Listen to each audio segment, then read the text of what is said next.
CBSE words में आपका स्वागत है। तो आज की इस वीडियो में हम क्लास 10 साइंस का सिलेबस देखेंगे, जो कि लेटेस्ट अभी सीबीएसई ने टर्म वाइज सिलेबस के अकॉर्डिंग रिलीज़ किया है।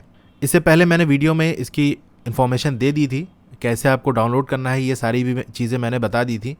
अब यहाँ पर हम सब्जेक्ट वाइज सिलेबस को देखेंगे। तो इस वीडियो में हम साइंस के सिलेबस देखेंगे।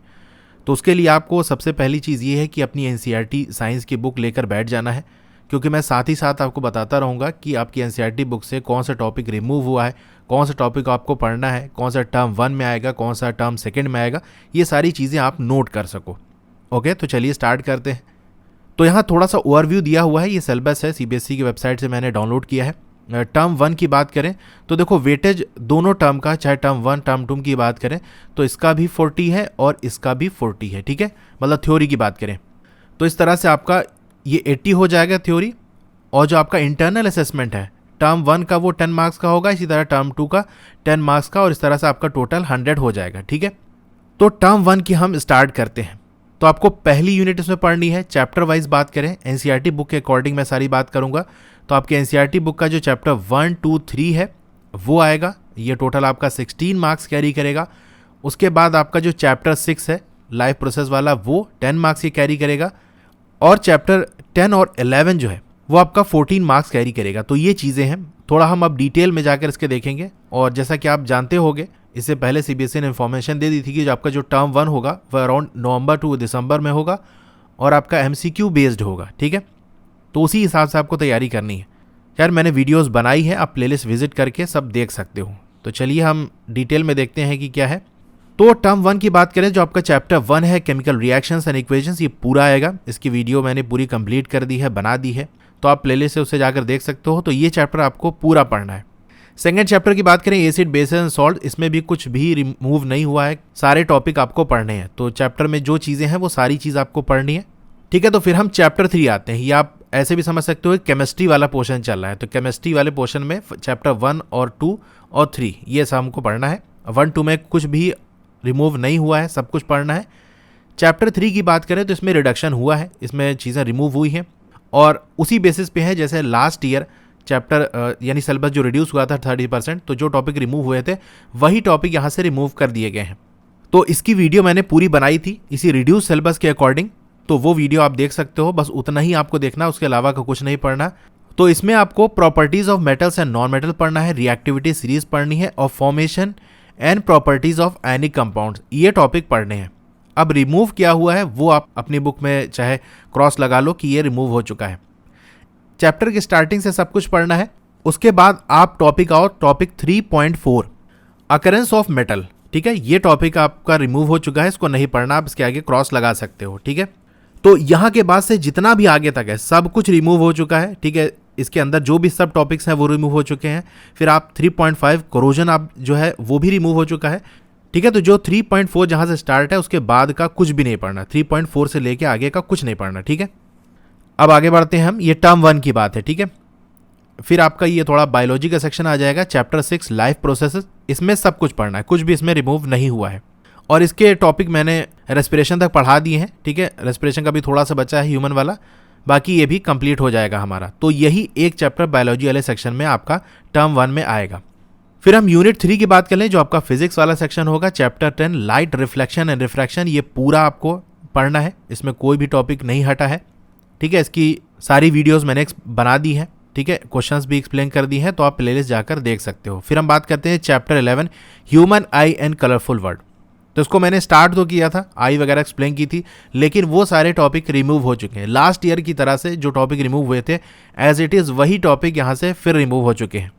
तो इसमें आपको क्या नहीं पढ़ना है, चैप्टर बिल्कुल स्टार्ट करोगे तो वहाँ से लेके आपका जो ह्यूमन आई है वो, फिर power of accommodation, defects and vision, ये सब नहीं पढ़ना है।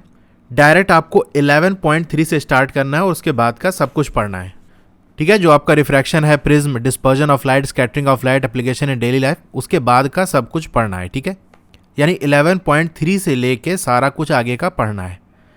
ठीक है, तो टर्म 1 का ये सिलेबस हमारा हो गया। ठीक है, टर्म 1 में आपको यही पढ़ना है, एमसीक्यू बेस्ड आपको प्रिपरेशन करनी है। उसके मैं क्वेश्चन की सीरीज़ लाऊंगा, कुछ क्वेश्चंस मैंने कराए भी हैं, आगे भी मैं अलग अलग टाइप के सारी वीडियोस लाऊंगा। चाहे वो आपका सेशन रीजन हो या डायरेक्ट एमसीक्यू बेस्ड हो या केस स्टडी बेस्ड हो या कॉम्पिटेंसी बेस्ड हो, वो सारी वीडियोस आपको आएंगी। ठीक है, इसलिए अगर आप चैनल पर नए हो तो सब्सक्राइब जरूर कर लेना। चलिए अब हम टर्म 2 की तरफ बढ़ते हैं। ठीक है, टर्म 2 हमारा है, इसमें हमको क्या करना है, पहली यूनिट बात करें वही केमिस्ट्री वाला पोर्शन, तो चैप्टर 4 जो आपका कार्बन एंड इट्स कंपाउंड्स है ये है। इसमें बहुत से टॉपिक रिमूव हुए हैं लास्ट ईयर की तरह से, तो क्या रिमूव हुए हैं वो सारा हम देखते हैं। तो आपका चैप्टर की स्टार्टिंग से लेकर जो आपका कोवेलेंट बॉन्डिंग है इन कार्बन कंपाउंड्स, यानी मैं यहाँ लिख देता हूँ आपको 4.1 पढ़ना है। फिर आपका जो 4.2 है वर्सेटाइल नेचर ऑफ कार्बन, ये पढ़ना है, लेकिन इसमें से सिलेक्टेड टॉपिक्स पढ़ने हैं। कौन सा टॉपिक पढ़ना है कौन सा नहीं उसकी हम बात कर लेते हैं। तो जो आपका 4.2.1 है ना, उसे नहीं पढ़ना है। Saturated and unsaturated carbon compounds, इसे नहीं पढ़ना है। ठीक है, फिर आपका 4.2.2 ये पढ़ना है, 4.2.3 ये पढ़ना है, यानी चेन ब्रांचेस एंड रिंग्स पढ़ना है, और will you be my friend ये पढ़ना है। फिर आपका यहाँ देख सकते हो होमोलोगस सीरीज मेंशन है, यानी आपका 4.2.4 ये भी पढ़ना है। फिर आपका 4.2.5 जो है नोमेनक्लेचर वाला, वो नहीं पढ़ना है, वो रिमूव हो चुका है। ठीक है, तो आप क्रॉस मार्क कर लो उसके आगे। इसके बाद जो आपका 4.3 है वो नहीं पढ़ना, और आगे का जो भी टॉपिक है वो कुछ नहीं पढ़ना है। ठीक है, 4.3 से लेके आगे का सब कुछ नहीं पढ़ना, आपको क्रॉस लगा लो सब में। अब चैप्टर 5 की बात कर लेते हैं, पीरियोडिक क्लासिफिकेशन ऑफ एलिमेंट, इसमें सब कुछ पढ़ना है, कुछ भी नहीं हटा है। ठीक है, आगे बढ़ते हैं हम। अब देखो बायोलॉजी वाले सेक्शन में यानी यूनिट 2 में हम आएंगे। चैप्टर 7 जो आपका है कंट्रोल एंड कोऑर्डिनेशन, वो रिमूव हो चुका है, उसमें से कुछ भी नहीं पढ़ना। ठीक है, वो पूरा का पूरा चैप्टर ही हटा दिया गया, लास्ट ईयर भी हटा ही दिया गया था उसको। चैप्टर 8 की बात करते हैं, हाउ डू ऑर्गेनिजम्स रिप्रोड्यूस, ये पूरा पढ़ना है, इसमें कुछ भी रिमूव नहीं हुआ है। फिर हम चैप्टर 9 की बात करते हैं, हेरिडिटी एंड एवोल्यूशन। इसमें क्या है, आपको हेरिडिटी वाला टॉपिक पढ़ना है, एवोल्यूशन का जो टॉपिक है उसे नहीं पढ़ना। यानी आपका जो 9.3 है वो टॉपिक और उसके आगे की जो भी चीज़ें हैं वो सब नहीं पढ़ना। ठीक है, अब बात कर लेते हैं हम यूनिट 4 की, जो आपका फिजिक्स वाला सेक्शन आएगा। चैप्टर 12 इसके अंदर आपको पढ़नी है इलेक्ट्रिसिटी। इलेक्ट्रिसिटी में कौन कौन सा टॉपिक पढ़ना है ये आप नोट कर लो।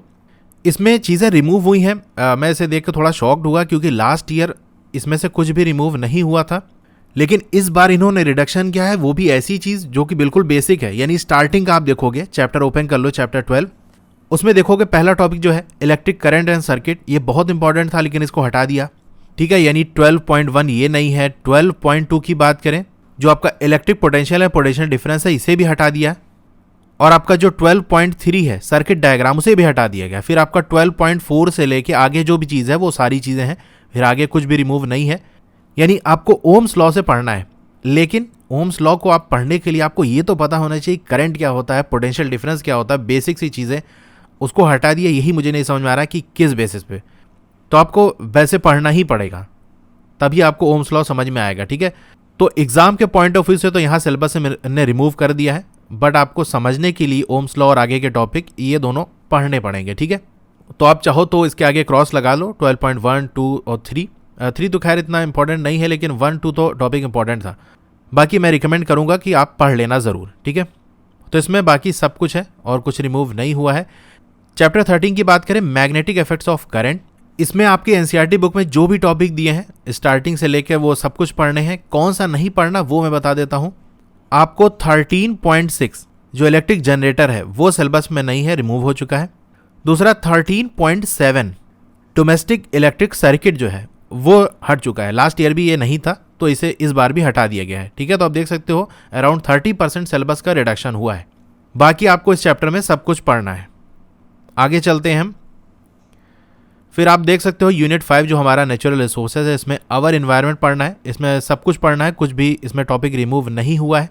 चैप्टर 14 जो आपका सोर्सेज ऑफ एनर्जी था वो पूरा चैप्टर हटा दिया गया है, उसे नहीं पढ़ना। ठीक है, तो चैप्टर 15 हमारा पूरा आपको पढ़ना है, और चैप्टर 16 की बात करें तो पूरा पढ़ना है, लेकिन सिर्फ इंटरनल असेसमेंट के लिए। ठीक है, आपका मेन जो एग्जाम होगा बोर्ड का उसमें नहीं आएगा, न टर्म 1 में न टर्म 2 में, लेकिन जो आपका इंटरनल असेसमेंट होता है उसमें आएगा, तो उसके लिए आपको ये चैप्टर पढ़ना है। ठीक है, तो ये हो गया। अब प्रैक्टिकल्स की बात कर लें तो ये लिस्ट है, आप डाउनलोड करके देख सकते हो कौन कौन से प्रैक्टिकल है, आपके स्कूल में वैसे कराया ही जाएगा। ठीक है, तो ये टर्म 1 के आपको देख सकते हो, पीएच वगैरह फाइंड करने का चैप्टर 2 का जो है उससे रिलेटेड ये दिया हुआ है। फिर आपका चैप्टर 1 से प्रैक्टिकल्स हैं, और इसी तरह से चैप्टर 3 से प्रैक्टिकल्स हैं, चैप्टर 6 से, और यहाँ पर चैप्टर 10 से, और फिर ये वाला भी चैप्टर 10 से, इस तरह से सब कुछ है, आप देख सकते हो, ठीक है, डाउनलोड करके। ये चैप्टर 11 से भी है यहाँ पर टर्म 1 के अंदर। टर्म 2 की बात करें तो यहाँ पर प्रैक्टिकल कम है। चैप्टर 12 से है, ये सारे देख सकते हो, और उसके बाद चैप्टर 8 से है, ठीक है, ये सारे एक्सपेरिमेंट्स हैं। फिर आपका जो इंटरनल असेसमेंट है टर्म 1 और टर्म 2 का 10 मार्क्स का होगा, तो दोनों में वही चीज़ें आएंगी, ठीक है, बस अलग अलग चैप्टर्स होंगे उसमें। तो टर्म 1 के सिलेबस के हिसाब से जो इंटरनल असेसमेंट होगा उसमें, और टर्म 2 के जो सिलेबस के अकॉर्डिंग इंटरनल असेसमेंट होगा उसमें इसी तरह के क्वेश्चंस होंगे, जैसे पीरियोडिक असेसमेंट हो गया, मल्टीपल असेसमेंट हो गया, सब्जेक्ट इनरिचमेंट हो गया और पोर्टफोलियो हो गया। तो यहाँ दिया हुआ इंटरनल असेसमेंट की डिटेल आपकी कैसे होगी। इंटरनल असेसमेंट बहुत इंपॉर्टेंट है, ज़रूर देना, ठीक है, क्योंकि एग्ज़ाम वगैरह कुछ पता नहीं, कोरोना का क्या पता फिर से इंटरनल असेसमेंट के बेसिस पर हो जाए, तो इसे आप बहुत अच्छे से रखना।